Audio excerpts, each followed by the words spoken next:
Hello guys, welcome to my channel. Today we are going to see how to fix Windows 11 freezing randomly problem. Let's fix it guys. Go to search menu and type cmd. Right click on the command prompt and select run as administrator and select yes.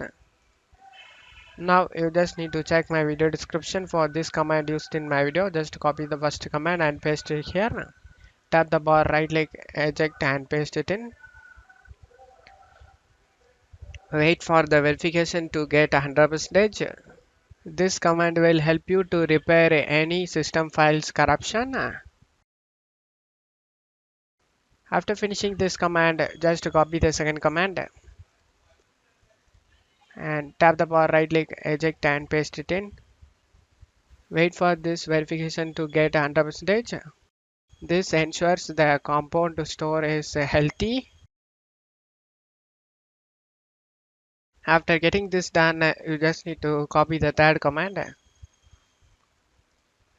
Tap the bar, right click, eject and paste it in and press enter.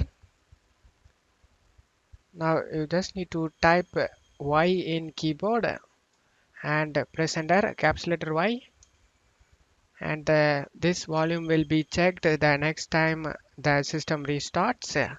This checks and fixes disk errors including bad sectors.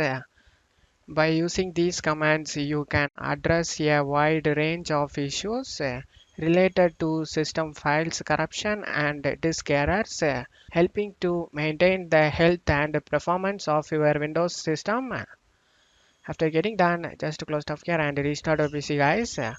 I hope this video helped you guys. If the video helped you, don't forget to leave a like guys. You can also subscribe me and support me guys. Thank you.